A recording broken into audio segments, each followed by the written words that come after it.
boogity, boogity, get up on your feet. Hello, fellow YouTubers. Welcome to the DW Show. Hey, I know I've been a little slack. I'm a slacker.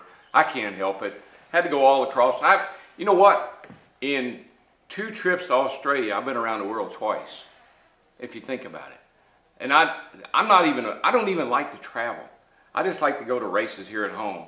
Never thought about going to another country to a race. Anyway, think about this. I had 7 Mondays in 1 month. Now, you know that in and of itself is problematic. You just think about that. How many Mondays have you had where you said, Mondays are awful? I don't like Mondays, the worst day of the week. Well, I had 7 of them.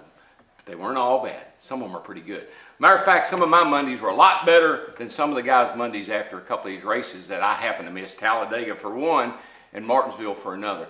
You know, I gotta go here, okay? You might say, oh, dude, that's old news. It's old news. It's not old news to me because I wasn't here. But Talladega, look, folks, I get tired of all of the complaining. Give me a break. When I got home, all I heard was about what a rotten guy Trevor Bayne was. Trevor Bayne, he's 21 years old, folks. He's a kid. He's a good kid, good Christian boy.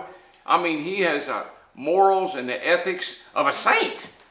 And all I hear about is what a bad guy he was because he dumped Jeff Gordon at the end of the race. Give me a break. Come on, man. Look, do the math. You got a Chevrolet and a Ford, okay? Chevrolet up here, Ford back here. Hey, dude, will you push me? Sure, I'll give you a push. That's before the green comes out. All of a sudden, the guy in the Ford, the green comes out, he looks up and his teammate, theoretically, Matt Kenseth, he needs help. What are you going to do? You're going to call Jack Roush and say, sorry, Jack, I got to push this Chevrolet to victory lane. Huh? How long do you think you'd keep your job if you did that? So the team orders, forget, there has always been team orders. They're unwritten. It's kind of like gentleman's agreement. Now, they get vague. I'll be the first to admit. A lot of guys, interpret them one way, another guy interprets another way. That's okay. But there's always been team orders. You work with your teammates. You work with your manufacturer.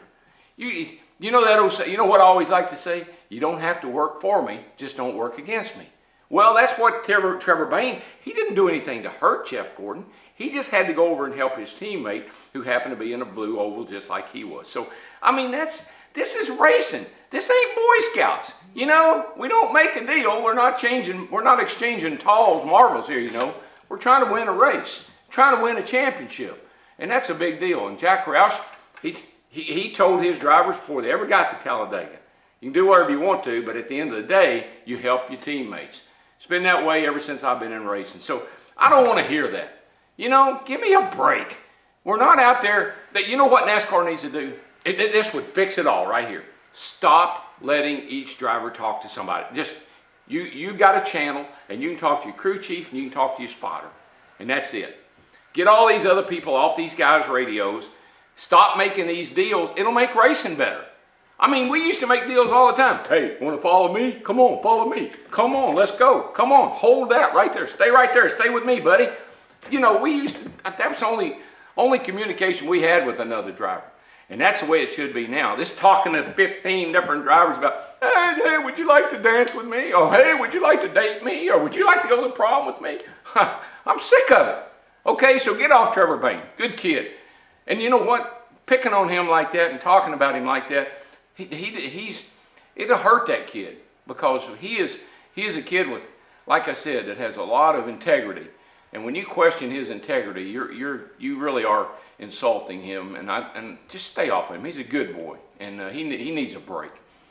The other thing, if you want to be mad at somebody, how about poor old Jeff Burton leading the race, hadn't won a race in 3 years. Here's his teammate, mate, push me on to victory lane. I'm pretty sure he wouldn't, but no.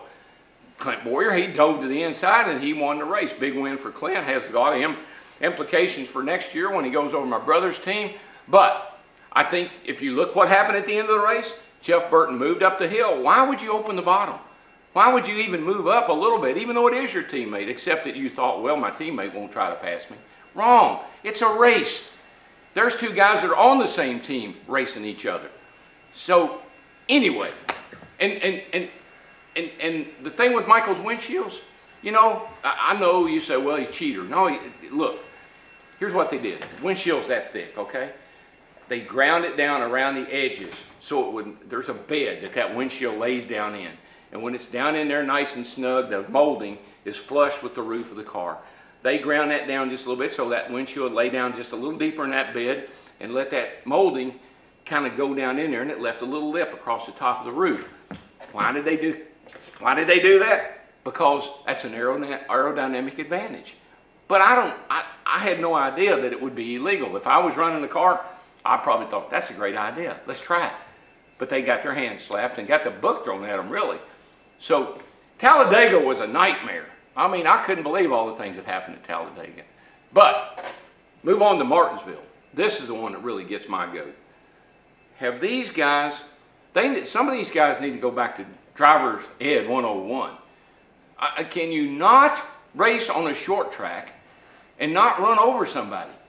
Can you not race on, look, the bump and run, that's short track racing. Bam, bam, bam, move you out of the way, go by. But these guys, if you hit me, I'll wreck you. If you touch me, I'll wreck you. Just didn't like it. Too many cautions for no really good reasons other than guys just losing their cool. Look, the guys at the front of the pack, Tony Stewart, those guys, they show you how to run Martinsville. Look at their cars when the race so wet. The cars are in pretty good shape. Got a little rub here and a little rub there, a little dent here, a little dent there, but they're not torn all to pieces. Those guys know how to run a short track. And some of these guys back in there that were fenders knocked off, bumpers torn off, noses caved in. I mean, it's not a demolition derby. Drivers, great drivers, they have the finesse, they have the feel, and they know how to run a short track. And if you don't know how to run a short track, maybe you need to watch some of the guys that do. All the cautions and all the wrecks, it just ruined the flow of that race. And I was very upset. I don't know if you noticed that or not, but nonetheless, when the day is done, you want to be able to look at your car and not have a scratch on it. Then you know you're a great short track racer. Here's my theory, and it's worked always. If the left side of your car is all banged up, you're in the way. If the right side of your car is all banged up, you've been passing people. You've been racing.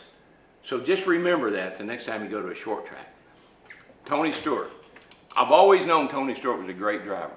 And I love Tony. And I've always loved his spirit. And I've always loved his attitude. He'd get on my nerves from time to time. And I'd get a little upset with him. He'd get upset with me. But at the end of the day, I love this guy. And what I really saw Sunday was a great driver. Making a great drive. When he was holding up the leaders to keep going a lap down, I was fussing at him. I said, come on, man, give him a break. Let him go. You're holding him up. But it paid off. Stayed on the lead lap, got in the pits, rubber in the right rear, shock adjustment, a little here, a little there, you know, juked her around a little bit. First thing you know, here he comes. And at the end of the day, he had the best car on the track. Now, Jimmy Johnson was pretty smart, if you ask me. Jimmy had that race won if it hadn't been for Brian Vickers spinning out for the umpteenth time. But Jimmy Johnson had that race won. Then they had that late restart. Now Jimmy, pretty smart dude. Now I'll tell you why, a couple of things. Jimmy could have gone down into turn one and roughed Tony up and pushed Tony up the hill and got Tony maybe out of the groove. But you know who would have won that race if he had it? The guy behind him. You know who that was? Jeff Gordon.